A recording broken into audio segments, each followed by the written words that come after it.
नमस्कार। प्रस्तुत है आज का चिंतन। कार्लाइन कहते थे, मनुष्य ने जितना महत्वपूर्ण कार्य किया है उससे अधिक सोचा है। कृतियाँ समयानुसार बूढ़ी होती और मरती रहती हैं, किंतु चिंतन के बारे में यह बात नहीं। वह सुरक्षित और अमर बना रहता है। उन्हें पुस्तकों की तिजोरी में विज्ञजनों ने इस प्रकार संजो कर रखा है कि उन पर काल का प्रभाव भी कम से कम पड़ेगा।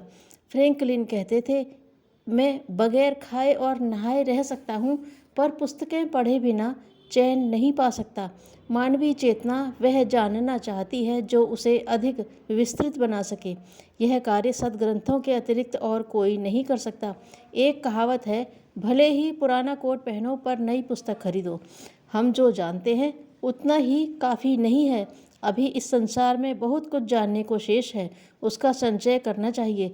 आदमी उतना ही छोटा है जितना कि उसका ज्ञान सीमित है। बड़प्पन का प्रमुख चिन्ह है अधिक विचारशील होना। यह विभूति जिस आधार पर अधिक सुविधापूर्वक अधिक मात्रा में अर्जित हो सकती है, उसे अध्ययनशीलता ही कहना चाहिए। मनुष्य निजी अनुभव से उतना ही जान सकता है जितना कि उसका कार्यक्षेत्र है। इससे बाहर की जानकारी यदि अभीष्ट हो तो ज्ञानवर्धक पुस्तकों का ही आश्रय लेना पड़ता है। विज्ञजनों के संपर्क परामर्श से भी यह लाभ मिल तो सकता है, पर उनका सानिध्य किस प्रकार प्राप्त हो। उनमें से कुछ मर चुके, कुछ बहुत दूर रहते हैं, कुछ इतने व्यस्त हैं कि अपने बहुमूल्य समय को हम जैसे सामान्य लोगों की अगणित जिज्ञासाओं को अहर्निशि पूरा करते रहने के लिए उपलब्ध नहीं हो सकते। फिर अपने पास भी इतना समय कहाँ है कि काम करना छोड़कर ज्ञानार्जन के लिए ही सत्संग समागम के निमित्त जहाँ तहाँ भटकते फिरें।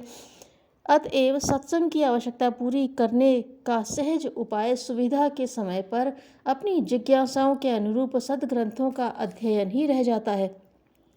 स्मृतियाँ हर युग में अलग अलग लिखी जाती रही हैं। बदली हुई परिस्थितियों के अनुरूप नया दृष्टिकोण अपनाने और नया आधार निर्धारित करने की आवश्यकता पड़ती है। यही कारण है कि विचारशीलों ने पुरातन तथ्यों से एक कदम आगे बढ़कर नए समय की नई आवश्यकताओं के अनुरूप नया दृष्टिकोण प्रदान किया है।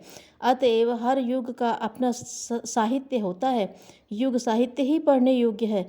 मात्र पुरातन कथा पुराण पढ़ते रहने से भी काम नहीं चलता। उनसे इतिहास का विवरण भर मिलता है।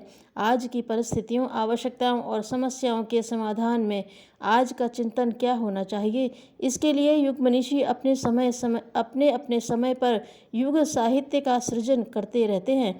इससे अपरिचित रहना सामयिक सूझबूझ और प्रगतिशीलता की अवहेलना ही कहा जाएगा। पुस्तकें समय काटने के लिए मनोरंजन सामग्री की तरह भी पढ़ी जाती हैं, पर उसे तो एक व्यसन ही कहा जाएगा।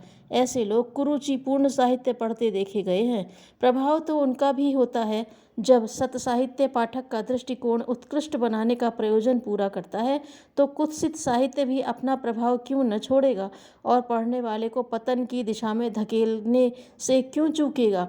इसलिए स्वाध्याय को पथ्य एवं औषधि की तरह उपयोगिता की कसौटी पर कसने के उपरांत ही अपनाया जाना चाहिए। थोरो ने घरेलू पुस्तकालय को ऐसी पुष्प वाटिका कहा है जो जगह तो अलमारी भर की ही घेरती है, पर वातावरण सारे घर का सुरुचिपूर्ण बना देती है। बेकन ने लिखा है, सुसज्जा के उपकरणों में और कोई इतना शानदार नहीं जितना कि सद्ग्रंथों का संचय। स्वाभिमान का उदय व्यक्ति के उदात्त एवं विशाल आत्मीयतापूर्ण दृष्टिकोण के कारण होता है। धन्यवाद।